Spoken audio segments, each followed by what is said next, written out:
Welcome to the Forging Wellness Podcast, where we go beyond the basics of health and wellness to build stronger minds, bodies, and communities. I'm your host, Jesse Clark, a firefighter, paramedic, and coach with 19 years as a first responder. I have a passion for this job, for my family, and for truly enjoying life. But I'll be the first to admit I haven't always gotten it right. I've had my ups and downs, made mistakes, and learned some lessons the hard way. But that's what this podcast is all about, learning, growing, and forging a better path together. We're diving into mental and physical health, fitness, nutrition, sleep, leadership, real-world challenges, history, and what it truly takes to thrive. Whether you're a current first responder, aspiring to be one, retired, or the spouse of one, this is for you. Life is more than just making it through the day. Let's forge ahead together. Now let's get into it. Welcome to episode 9 of Forging Wellness. Today we have with us Dena Ali. Sorry, I did that wrong again.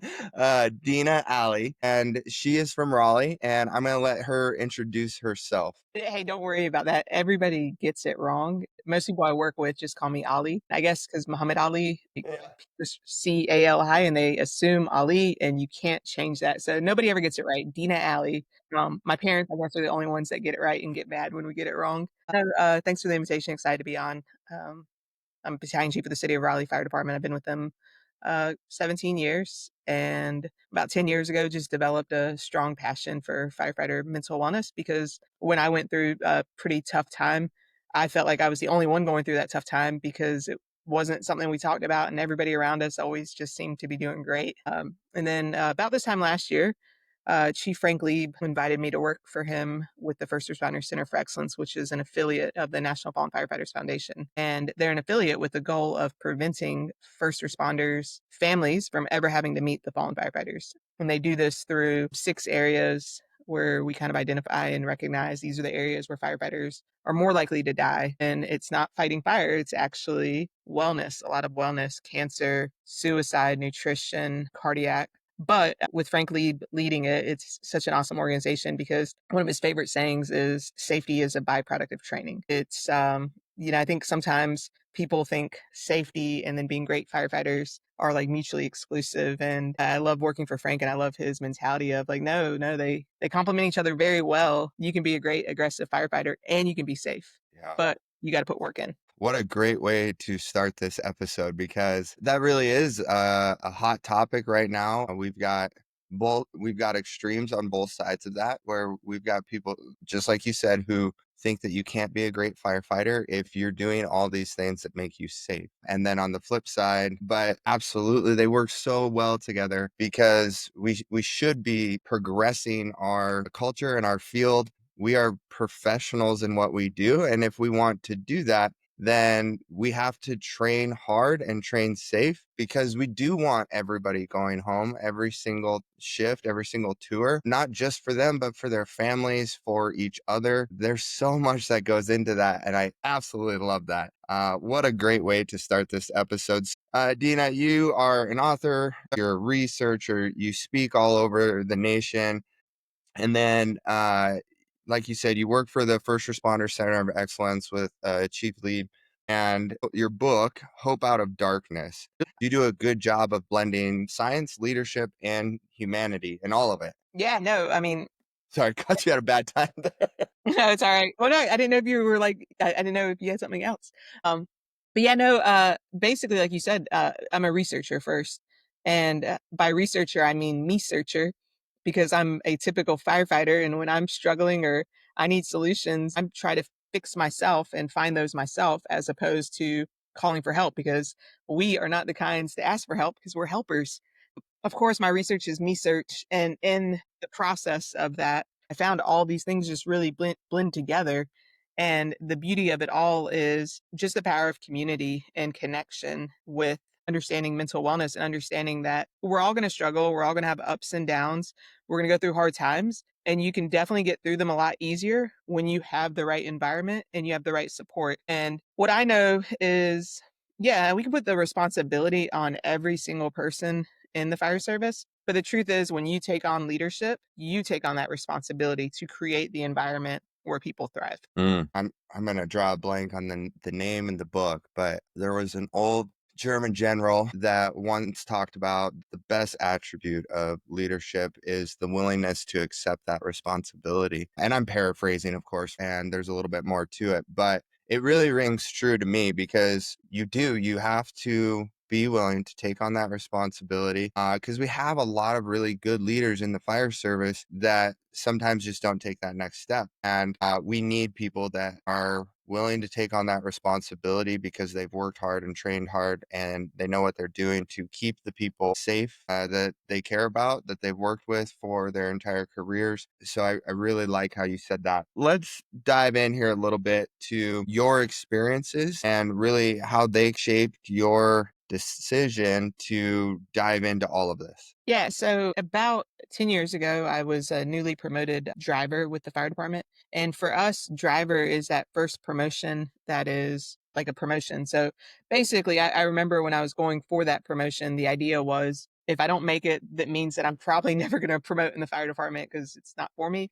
Versus like if I do make it, like, okay, I'm on the path of moving forward. So that first promotion is a big deal. It means a lot. And I did really well because I studied really hard and I worked really hard. But it seemed like after I got promoted, others had a bit of animosity towards me that I hadn't yet experienced on the fire department. And it took years to look back and realize, even though I joined the fire service in 2008, I thought in 2008 we're very advanced in terms of like, gender acceptance and all that other stuff. But I didn't realize that like I was still kind of breaking the cultural norms that we had in our fire department because up until then, we hadn't really hired a lot of women. I think between 1983 and 2003, we'd only hired 3 women. And after 2003, we started hiring women. And I was one of the first women to start promoting. And so that was just against the norms. And I didn't realize that at the time. I thought it was normal. I thought that everything was normal. And I was one of the guys and it was all good.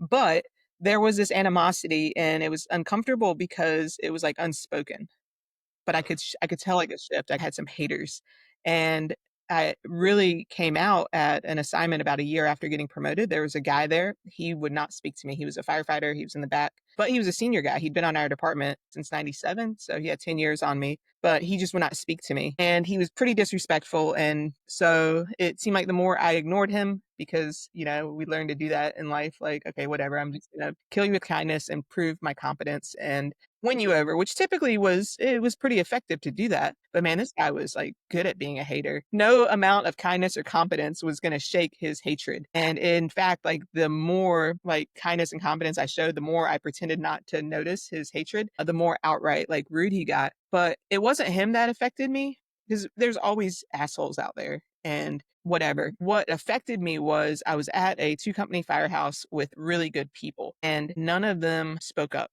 None of them were like, dude, what's your problem? And in fact, it almost seemed like everybody was pretty complicit to where when he was at work, it was very uncomfortable for me. Like I felt like a guest. There was like this surface level politeness, but there wasn't this like deep acceptance and trust and community.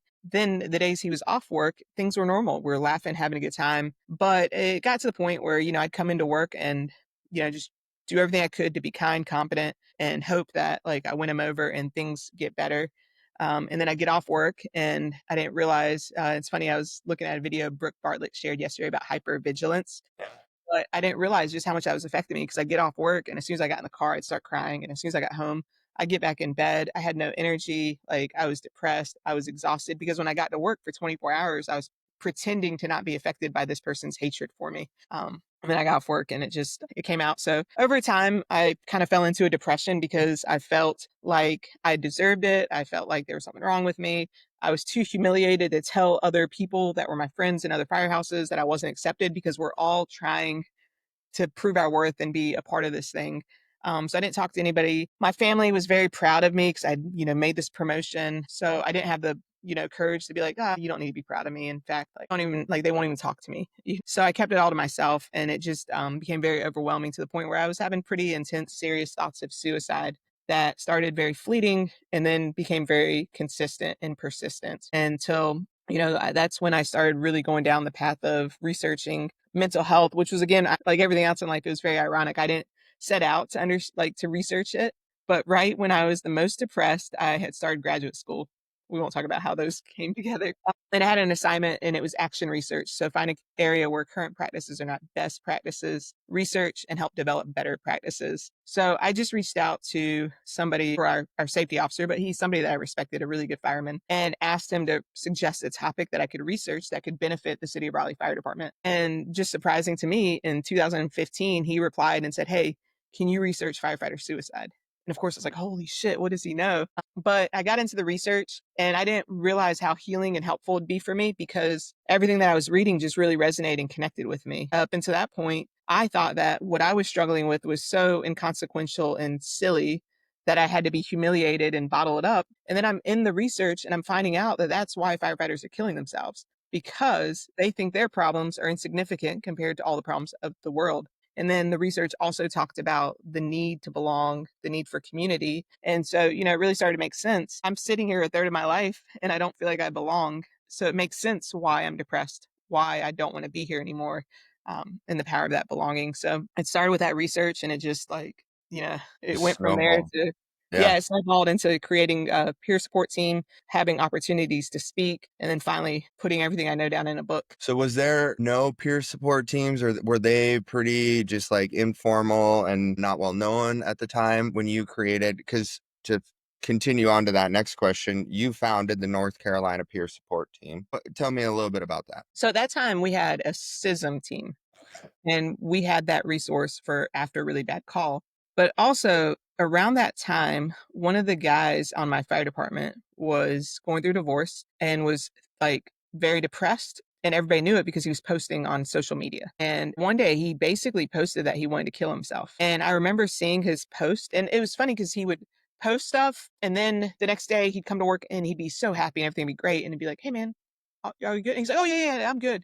And it was really weird. Well, one day he posted something and it was kind of scary. So I reached out because at this point I had just started researching this stuff. So I was really starting to understand it better. So I reached out to the guy in charge of our CISM team and I said, "Hey, I'm kind of worried about this firefighter. Yesterday, he basically posted he wants to kill himself." And the guy in charge of our citizen team said, "Well, do you know if it's work related or personal?" I said, "I think it's personal. I think he's going through a divorce." And then the guy in charge of our citizen team said, "Oh, okay, well, we can't help because that's not work related." So then I was like, holy shit. And so there was in our state, there was no peer support. It was only critical incident stress management. It was only like post call resources. We had EAP, but nobody trusted EAP. Sure. There was some chaplaincy in the area, but all the chaplains were much older, and a lot of them weren't even like former firefighters. So there wasn't like a sense of comfort.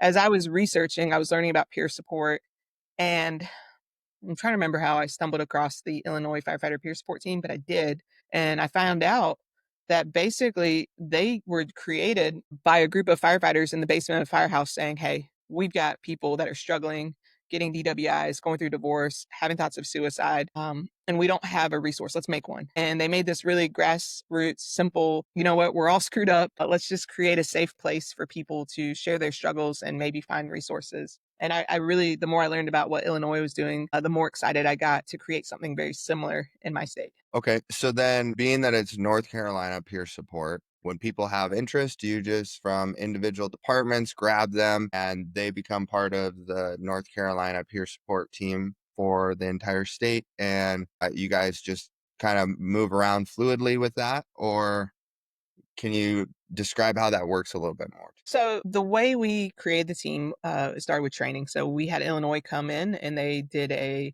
2-day peer support training program. And we had 30 people. And with that, we created initially the Triangle Area Peer Support Team. And then the guy in charge of Illinois peer support said, "Hey, here's our curriculum. You can teach it." And he said, "Don't make it small. Like, go ahead and go statewide." And so I was like, I had one of the guys on my department who had been teaching SISM. I got connected with him and said, "Hey, I want to do this, but I need somebody that people can trust and respect. You're a trusted instructor. You've been involved with SISM a long time. Will you partner with me?" And he did, thank goodness. So we started doing our own 2-day class. It evolved after I took the IAAFF's 2-day class because I really liked their material. So I blended it to make our own. So ours is not the same as Illinois'. It's not the same as IAFF. It's a blend of the two, plus a lot of my research. I think it's the best, honestly. I think it's really good. But we created our own 2-day peer support class. And basically, if you come take the class, you get to be a part of the team. And we created a GroupMe text group. And eventually, over time, we started having regions. We did a lot of it in the Raleigh area. Then we got invitations to go to other parts of the state. So we created regions. And every time we created a region, we, added people under that. And it's very simple. We have a phone number that people can call, and we've got a few call takers. When somebody calls the line, call taker talks to them, and then they send out a text on the GroupMe saying, hey, I have a firefighter in this area going through a divorce, looking for somebody to talk to, anybody available. And very quickly, often people reply and we get them connected. Now, I will say about a year ago, we transitioned because the CISM teams in the last 5 years started to see that they were getting put out of business by peer support.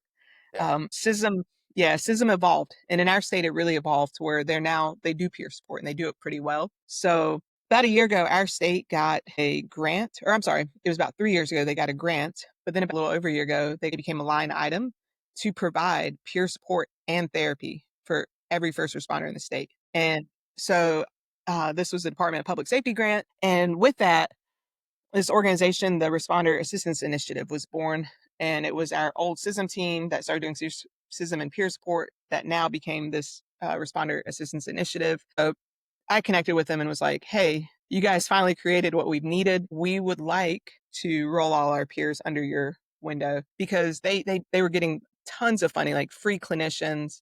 Yeah. We're fighting as a nonprofit, we're fighting to raise funds to help get people to therapy. And all of our peers are volunteers who have life, whereas under their state initiative, they actually have some people who get paid to be peers that are former firefighters. So they've got a couple people who are paid to run those programs.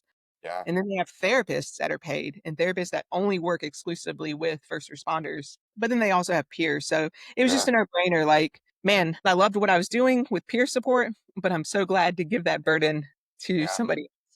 So actually, January 1st, we transitioned and had them completely take over all of our states' peer support. That is phenomenal to hear. There are a couple of things that stand out to me because luckily in our area, we've had a really good CISM and peer support for a while. We've also seen a slight transition. The CISM isn't as needed as much anymore because we've developed a good culture and understanding around peer support. And while we have peer support team that their numbers are specifically shared that people can reach out to, we do a pretty good job in-house too of our own peer support because the culture is growing around that. But at the same time, I'm seeing this more and more in different areas of fire, is that as we become and grow into these professional departments, we have to have experts in the field to deal with this firsthand, and a very good fluid process for that. To give you an example, I do a lot with fitness in my department and worked a lot with South Metro in Colorado and Chris Macklin. And they have obviously a very phenomenal program that they've created to allow for them to hire experts for fitness. They have their own strength and conditioning coaches that are employed by the department, because the same thing when it came to peer fitness, as what an awesome program, and to understand the need and to start that process.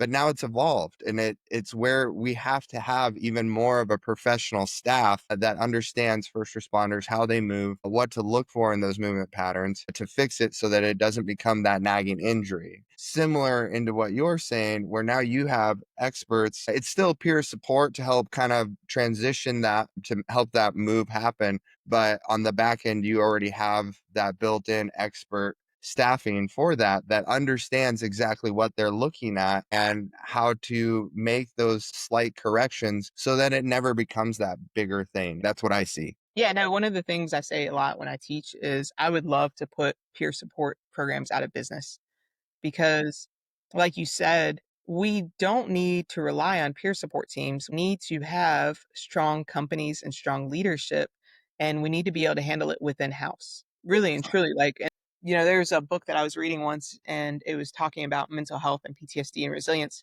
And one of the things that it said was a predictor of PTSD is less to do with the individual and more to do with the individual's environment. And when you look at fire departments and you look at fire companies, you could tell which ones have good leadership and which ones have poor leadership based on their mental wellness. And I kind of like the way you're talking about the fitness, because I think it is very similar. Most people in the fire service don't need like expert nutrition and coaching. They just need basic level of understanding of nutrition and fitness and the motivation and willingness to do that. And within companies, they can eat well and they can work out well and they can be healthy. But sometimes some people need extra support, need Yes. extra resources. They have something unique about their physique or a injury or something to that effect, to where a peer in the firehouse could have all the best intention and Yeah. advice, but could actually make it worse. Totally. Having like experts within the organization available in those situations is amazing. And I think very similarly with peer support, like, yeah, you don't need one thing that drove me crazy the more I created and built and worked with our state's peer support team was we were getting less phone calls from people who were needing help and more phone calls from either their bosses or them saying, "Hey, I'm going through a hard time and my boss told me I need to call you." And I would call the boss and be like, "Did you try to support this person before you just palm them off on somebody else?" Nobody wants to talk to a stranger when they're having a hard time. They want support from people close to them that care about them. And so that really just started to drive me crazy how we were just, pushing everything out. It'd be the equivalent of saying, "Hey, you can't work out in the firehouse without having a trainer on site because you might hurt yourself." Yeah. It's equivalent to what annoys us in the fire service when people drive by an accident but don't bother to stop and check on it.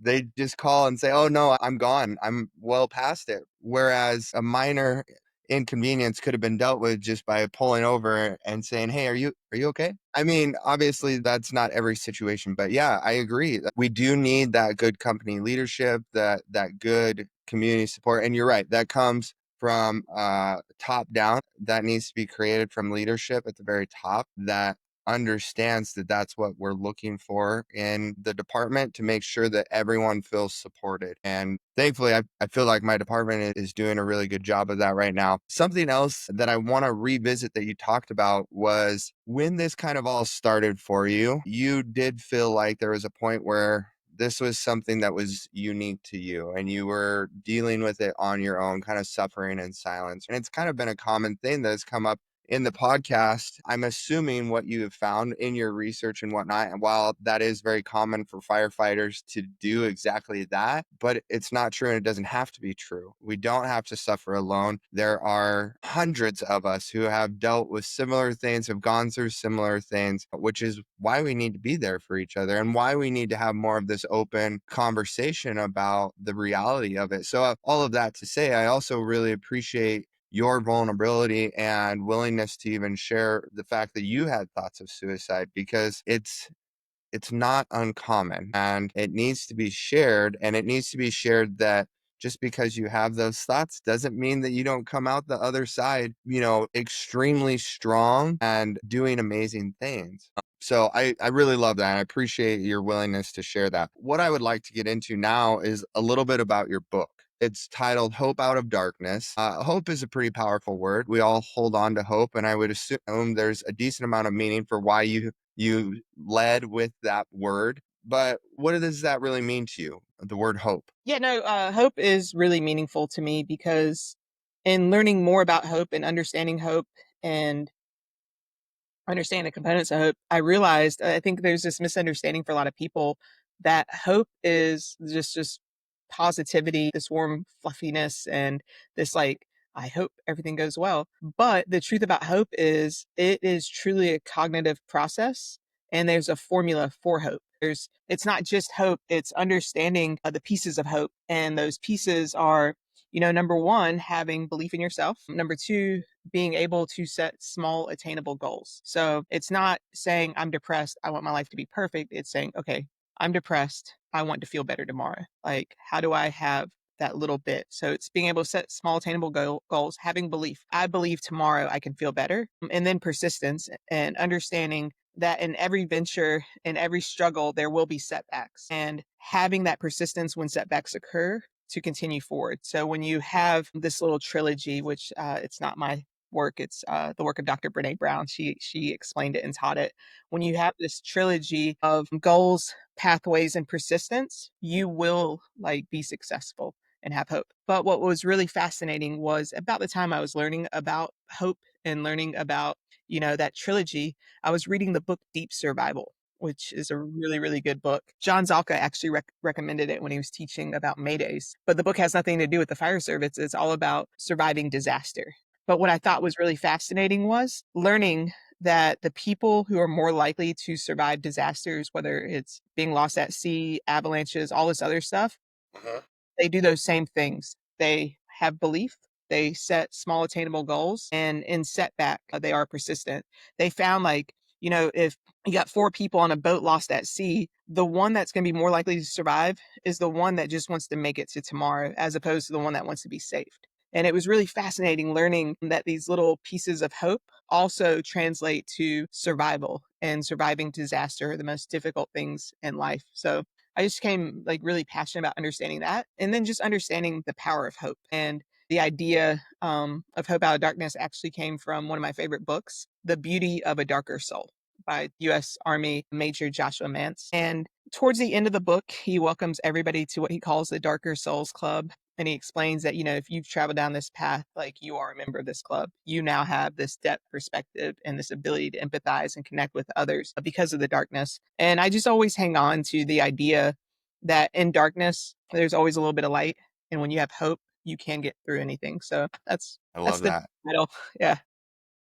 Interestingly enough, a couple episodes ago when I had Dr. Bartlett on, we talked about something similar. And where I referenced out of is Struggle Well. I'm sure you've heard of their program. They talk about hope as well, or having meaning on the back end of the fire service, because fire service does such a good job of creating this pride culture and creating something that's important to be involved with. And some people lose themselves in it. But what Struggle Well does is they talk about PTSI and the people, some Vietnam vets versus some prisoner of war survivors. And the Vietnam vets came back, and a lot of them struggled with PTSI. And in reality, there was a number of these POW survivors that were exposed to horrific, terrible things, and a decent amount of them didn't end up dealing with PTSI. And what they found with that, and Brooke and I broke this down a little bit more too, ultimately the POWs really had meaning and hope and reason for coming back, and they also believed in what they did. That was another thing that Brooke added into for Vietnam vets. They unfortunately didn't have that either going into Vietnam. A lot of them didn't even want to be there in the first place. And then obviously it wasn't like they were necessarily welcomed back home with open arms because they did this great thing either.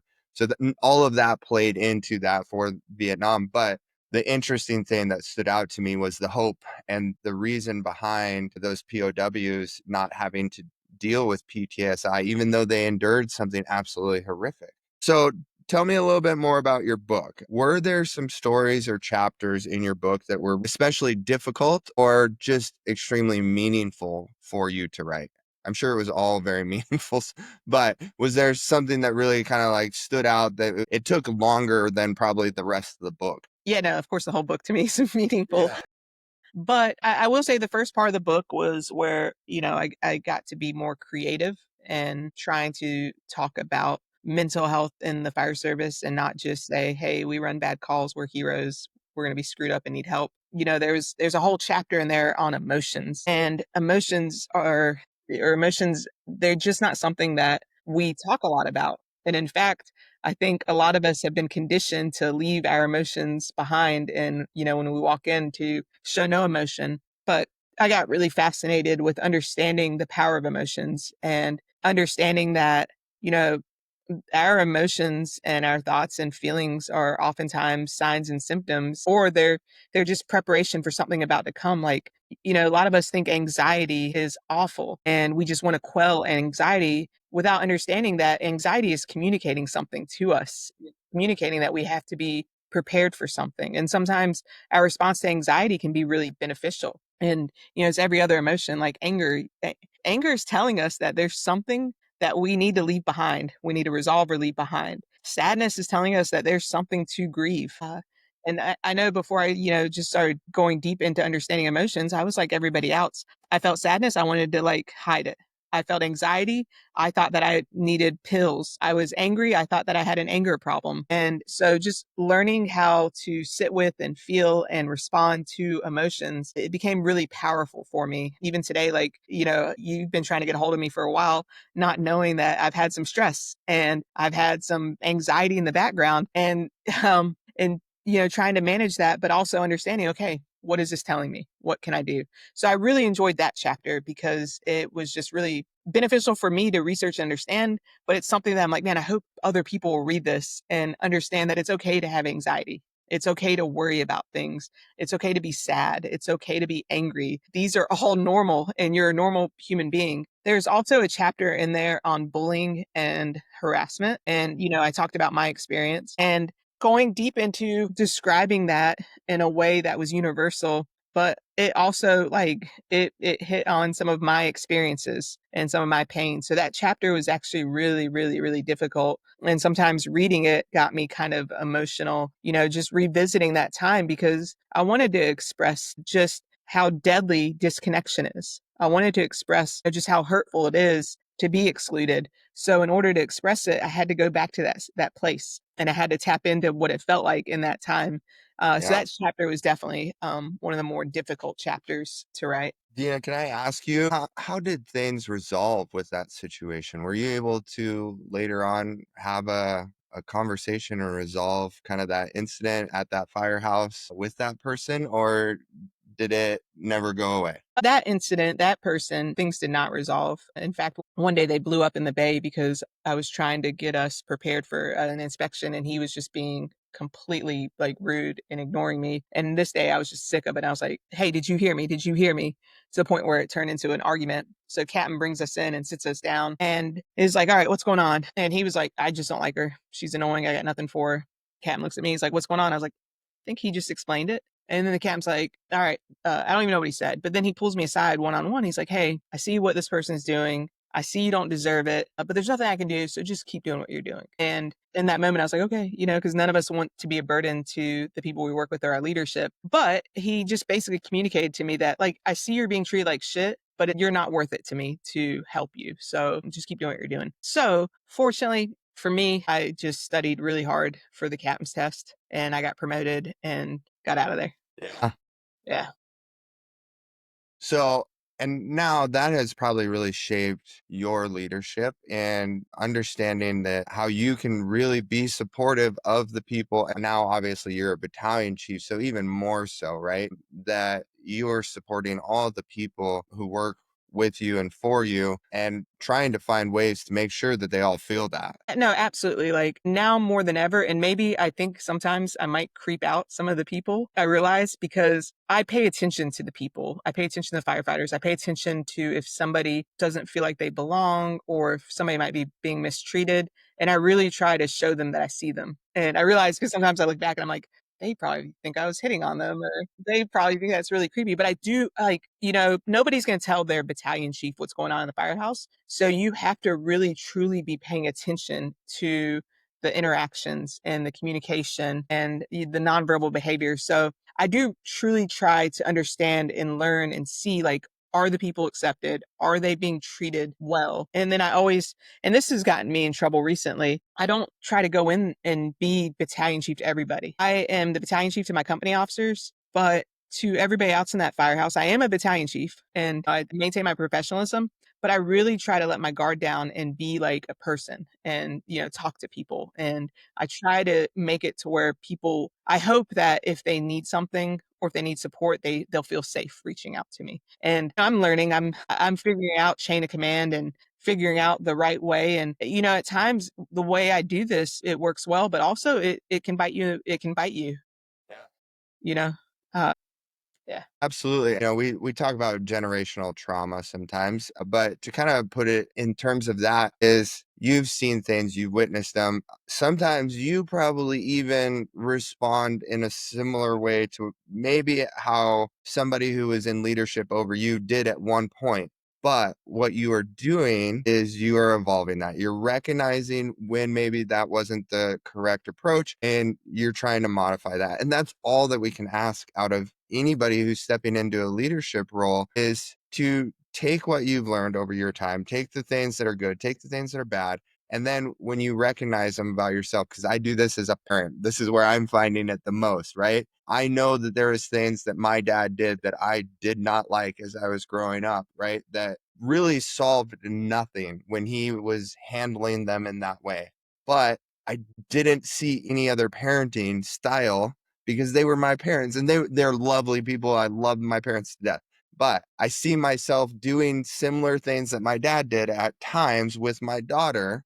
And I have to stop and be like, nope, that's exactly what I didn't like. Blakely, I'm sorry.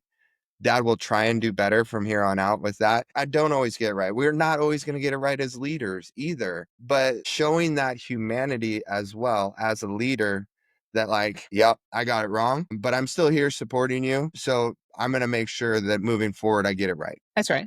That's right. No, and that's one of the things I definitely think that I've brought to my role that wasn't always present in my fire department or even in the fire service in general is when I make a mistake, when I do something stupid, when I misfloat somebody, when I make the wrong call on a scene, I will follow up with that company and let them know, hey, I acknowledge and I see that I did that wrong and I'm going to do that better. This is how I'm going to do it differently. So I try really, really hard to own my shortcomings and, I have plenty of opportunity to practice because not every day I make some sort of mistake. Yeah, absolutely. Absolutely. That's all we can do. The other thing I would encourage, and then your situation is unique to you, and it sounded like a very difficult situation that you were in as a driver. But the other thing that I always am trying to look at and encourage for my crews or anybody feels like something that's going on, and a lot of times I might have to help facilitate this as well. But do remember when there is bullying and harassment going on, a lot of times that can stem from something too. I just watched this movie actually last night with my wife that actually brought me to tears because it's where I get it wrong sometimes too. It was about a kid with autism and he was kind of bullied and his brother decided to take some action for him. And the boy with autism asked his brother, why were you being mean to this kid? And he goes, because he's bullying you. And the kid with autism goes, well, yeah, but he's sad. His parents are getting a divorce and there was something else with it. And so the brother, this was a true story, went back to the kid with some understanding and gave him a present instead. And they became lifelong friends out of the deal. And that is so hard because we all struggle. We all have things. And sometimes bullies are just bullies. And there really is no excuse for bullying ever. That's not putting an excuse on it. But a lot of times that stems from something else that they have going on as well. So kind of what you've already said is that we want to try and meet people where they're at. We want to try and have understanding in all situations. And I think that your book does a really good job of talking about that in all senses. So I love everything that you have to offer, Dena. The other thing I would really like to get into a little bit and what kind of sparked my interest in bringing you on the show is in your research dealing with behavioral health, mental health. You also worked with heart rate variabilities or talked about heart rate variability. And did you do any research with wearables and HRV? I only self-research with wearables because we know that there's no real good, accurate measure that we can do on a day-to-day basis. Like the Whoop and the Aura rings, they're the best that we have. But the cool thing that I found with my research is it's not quite necessary to measure in order to improve. I think understanding heart rate variability and making some changes will help you improve heart rate variability. So, and what's really cool about this is the deeper you understand heart rate variability, the more you understand the importance of leadership. And I'll explain why that's the case. So, one of my favorite books that I've read is by Ryan Muncie. It's called Fuck Your Feelings, Master Your Mind. Okay, yeah. It's a really, really, really good book. And he talks a lot about heart rate variability in that book, but he does it in a way that I've never seen it before. And I really appreciate it. But basically, one of the things he said very early on is in order to be a more resilient person, you've got to do the work. And if you work in an environment or you are in an environment where you are going to be exposed to more stress, you are responsible for increasing your capacity to manage and deal with that stress. And that really hit me because, we know as first responders, we're going to see bad things, we're going to have disrupted sleep, and we're going to experience stress. We know that. So I'm so sick and tired of seeing the narrative across social media of, these poor first responders. If only we could forget what our eyes have seen. Like the narrative is we're victims because of this profession. And I'm really tired of that because honestly and truly, if this profession is going to destroy you and that's the way you see it, then you don't belong here. Because we have to understand that, yes, we are going to be exposed to greater stress. So we have a responsibility to build the capacity to respond to that stress. And we're capable of that.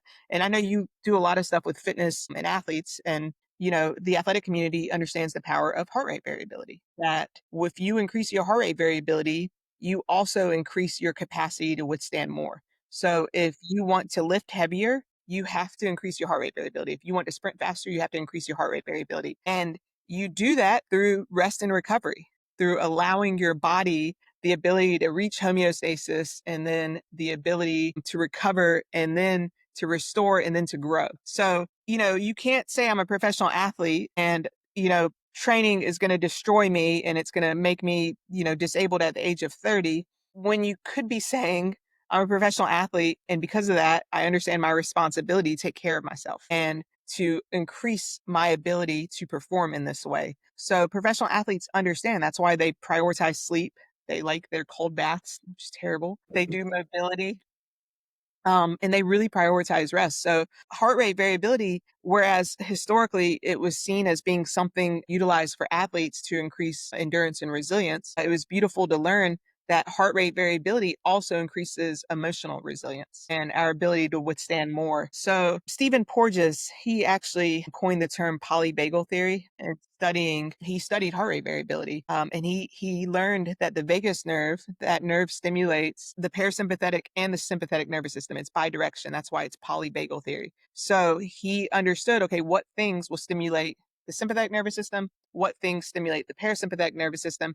How do we find that balance? And then how do we increase capacity? And so in his research and his work, he, looked deeply, and one of his research papers I loved the most was The Science of Safety. And he explained that all organisms, plants, mammals, animals, humans, doesn't matter what they are, they respond to safety cues. And as humans and as all organisms, we're constantly trying to stay alive. And in our desire to stay alive, we're constantly looking for threats and responding to threats. And every time we perceive a threat, our defenses turn on. And unfortunately, every time our defenses turn on, everything inside of us kind of gets beat up a little bit. So the more we respond to threats, the more damaged we become. So that's where the idea of creating safety and increasing safety came from. And so that's why like polyvagal theory and heart rate variability really relate to leadership. So before I go, because I think I'm starting to really go deep into crazy directions.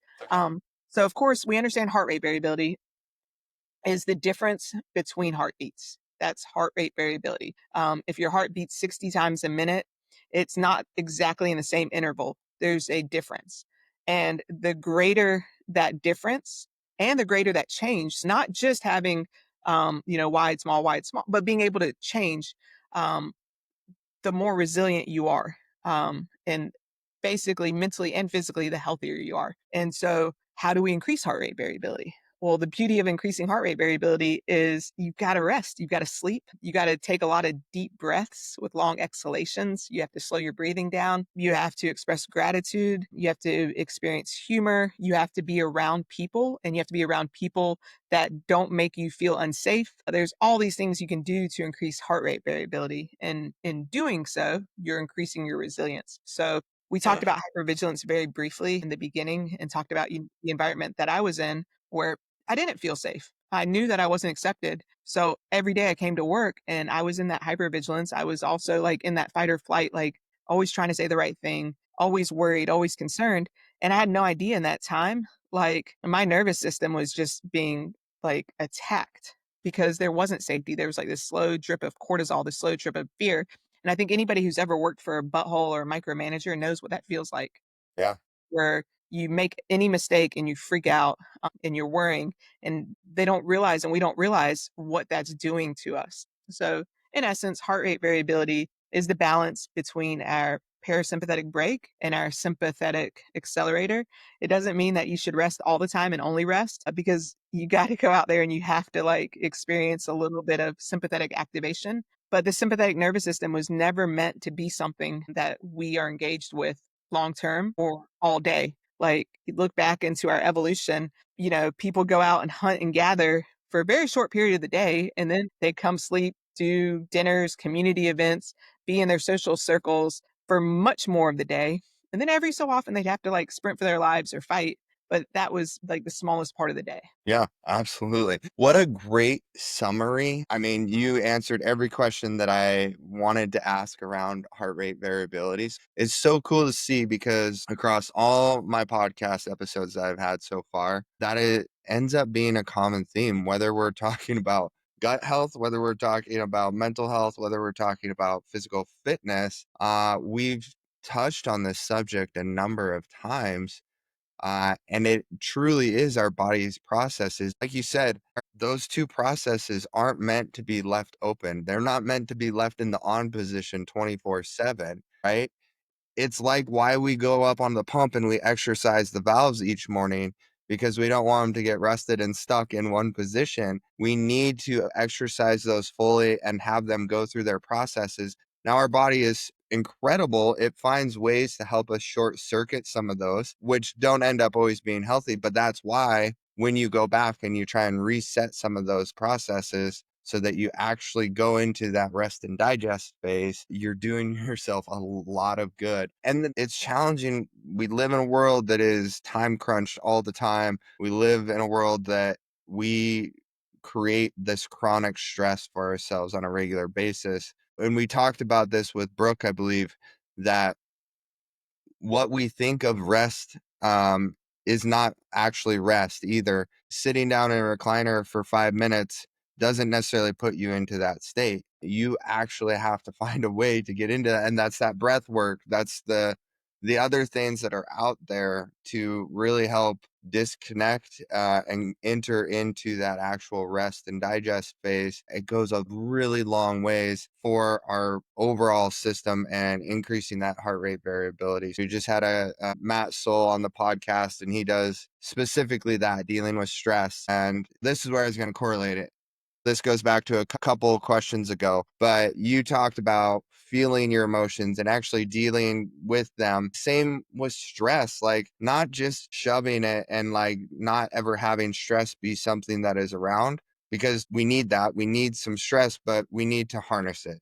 Same thing with our emotions. We actually want to harness those for good. And that can be tough, because a lot of times, once again, in our culture, when people have these big emotions, they're perceived as, oh no, we can't, that's too much. And we should learn to have some understanding of how to process and deal with emotions, but we don't want to just push them and ignore them. Would you agree? Oh, no, absolutely. And I think what I see being one of the greatest contributors to a lot of dysfunction and a lot of the problems that we face is pushing down and Yep. moving forward. I think if you pay attention to some of the people in your life, some of the people you care about, especially people who seem to be like the most easygoing, who avoid conflict, they do that pretty well for a long time, and then they blow up. Um, because you can only hold it in so long. One of the people I teach peer support with, a really good friend, Mo Peacock, which you should get him on the show. He's way smarter than me in all of this, but he teaches and talks about emotions, and he compares them to like going to the bathroom. He's like, you need to learn to release your emotions in a healthy and safe way, because if you don't, they're just going to, present themselves in an embarrassing way, just like going to the bathroom. You can hold it all day long, but eventually you're going to go to the bathroom and it may be embarrassing. And he says it so much better than I just said it. But I appreciate the way he explains it. Like, we all have to go to the bathroom and we all have emotions. And so if you can choose when to like release either one, it's Yeah. going to be more comfortable as opposed to just bearing it down. And I think a lot of us as first responders, we stay really busy when we're stressed, or we cope with really shitty things, whether it be alcohol, risky behavior, risky relationships, to run away from whatever we're dealing with. Yeah. The other thing that I just remembered too was, once again, going into the responsibility of understanding what we're getting ourselves into when we sign up for this first responder role. Because you're right. When I started down this road with my friend Ashley Rosenbaum here, the buzzword was resilience. It has been and still is. And it's a great word. Like, we want resilient people. But a lot of times when we were hearing it or even talking about ourselves, we felt like we were doing just that, where it's like, woe is us. Like, this is always bad. And like, just prepare because you're going to get wrecked at some point. And the reality is that's not true. And we shouldn't think that way. We should prepare. We should make ourselves strong to endure the things that we can endure. But we should also have the tools ready and available that help us bounce back and recover when we need to. Because there are things that, like, it doesn't matter how strong you are, that are going to hit you square upside the head. And you're going to be like, yep, I wasn't ready for that. I had that personally in my life. And I felt very strong. I've been doing this. Well, it happened to me about 15 years in, but I've been doing this for almost 20 years. And I had a friend that died by suicide at work, and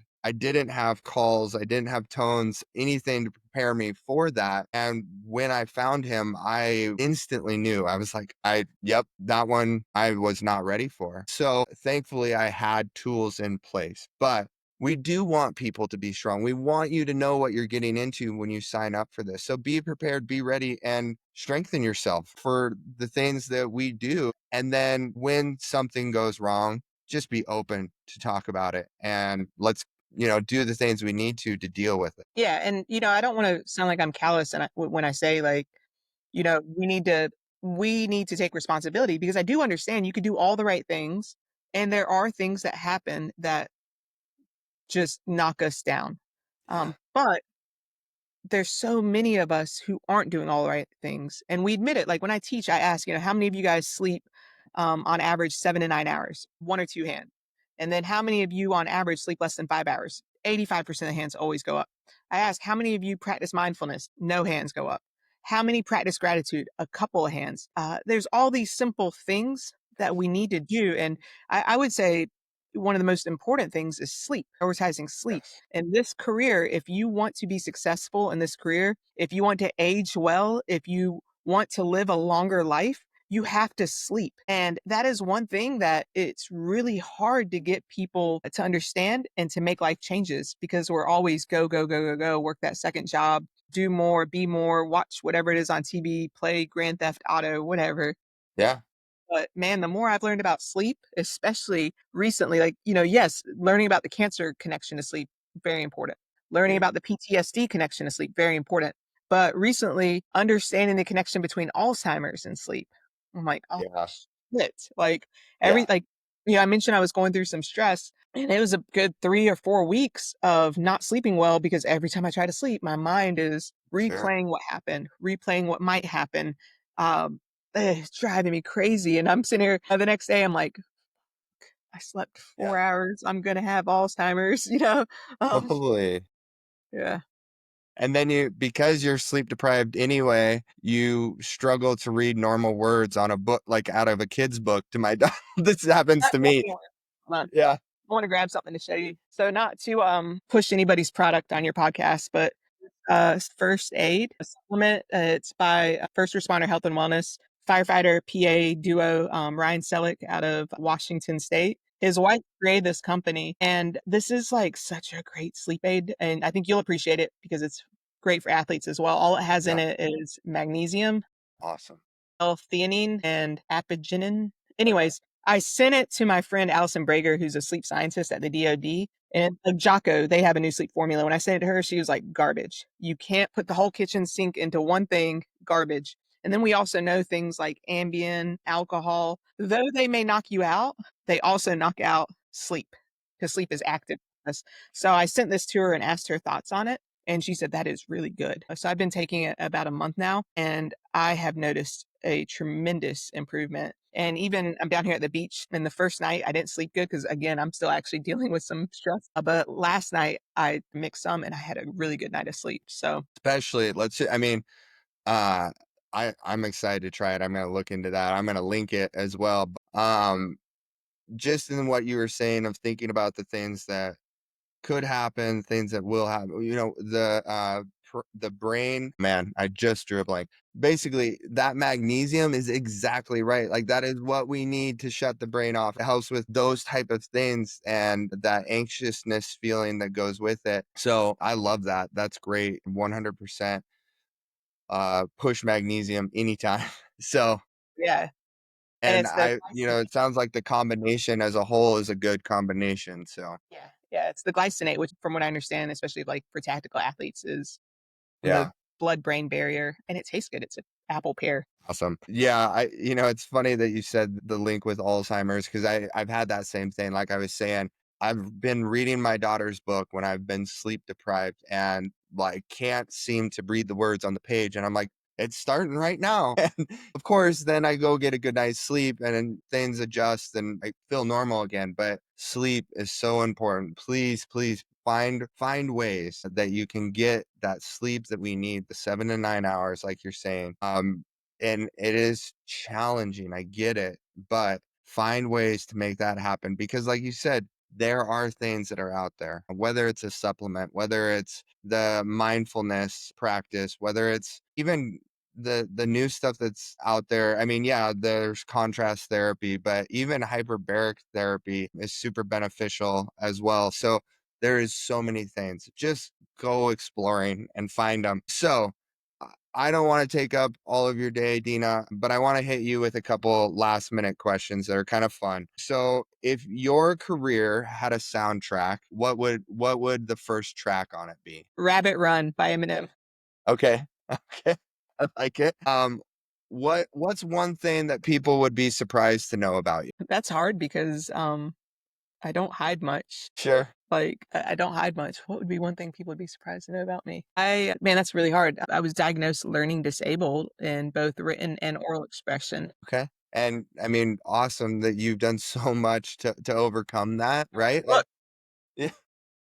and I did not use any chat GPT or AI. That's awesome. I mean, truly, like those things don't define us. They really don't. Like, don't ever let them. So this one is one of my favorite questions. Brooke is the only other person I've asked this to. You get to build your own custom firehouse. What are the must-haves? I heard that on hers. Yeah, so a designated nap room, just like Google has, with like little sleep sound machines, and so custom nap room. Of course, like a incredible gym we all know and want, with all the goodies inside of it, like the rowers, the bicycle that makes you want to kill yourself when you Yeah. just have to do 6 calories, bumper Yeah. plate, pull-up bars, all the goodies in there. Uh, Definitely the soft lighting to wake you up at night. Yeah. Individual dorms are a must have. Sauna is a must have. Detoxify a little bit. Yeah. Do you guys have saunas? No. And we don't have the soft lighting either. We just got soft lighting, been a game changer. At first, it was change. People were like, not sure about this, but I think people are really starting to like it, especially the big houses too, where we can, set alerts for specific rooms. Yeah, that's right. We wake up the company getting the call. Yeah. Yeah. Yeah. So I think people are really starting to get on board with that. A yogurt. Saunas are I forgot huge. the yogurt. A yogurt What's that? machine. A yogurt machine. A yogurt machine? Yeah. Yeah. Okay. Yeah, Yeah. Yeah. absolutely. It's your firehouse. You build it however you want. All the Yeah. flavors. Yeah.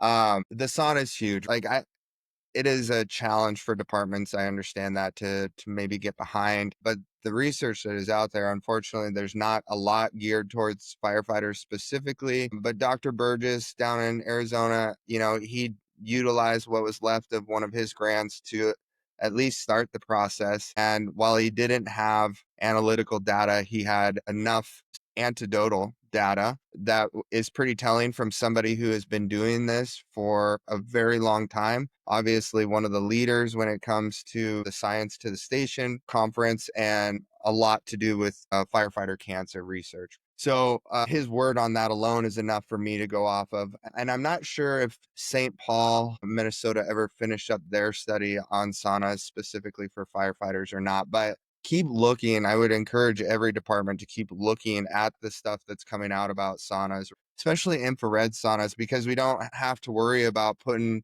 our firefighters in that extreme heat. Now, I love traditional saunas. Don't get me wrong. I am a big fan of those for personal use. But when we're talking about detoxifying and whatnot for firefighters, and being able to have firefighters use them on a consistent basis, start with the simple infrared saunas at stations. Let them do that on a regular basis, because we're going to change cancer in the fire service if we start looking at doing things like that.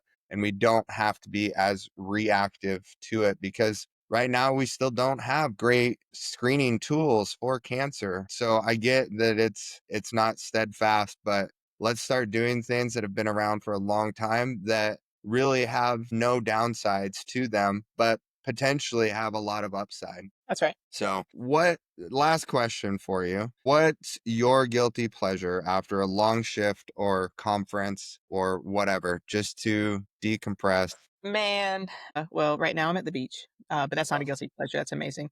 Yeah. My guilt, like things people don't know about me, plus guilty pleasure. Being able to watch the Today Show through an entire pot of coffee and watch like the 7 to 8 a.m.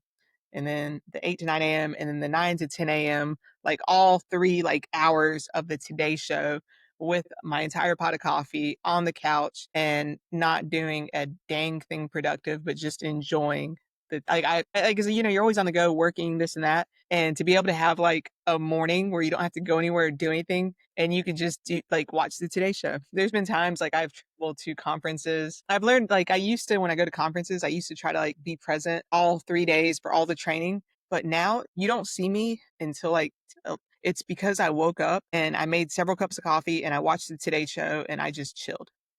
I Good. love it. Good for you. That's awesome.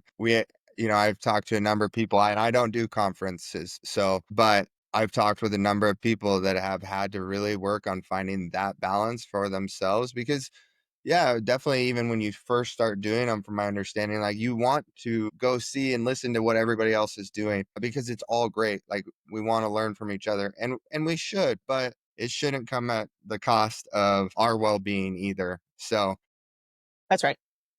No, I've really 100. learned I've really, and you call it a guilty pleasure, whatever, but I've really learned to build more like dead time into my life. And again, it's why like I wasn't interested in scheduling anything because I'm also learning to say no and not schedule stuff and to allow myself to like have like open days. Like when I find last couple months were really busy, and when I find that, like I will try to like have a month of nothing scheduled. Like, if you want me to shut down, the best way to shut me down is to send me an email and ask me to schedule a call with you.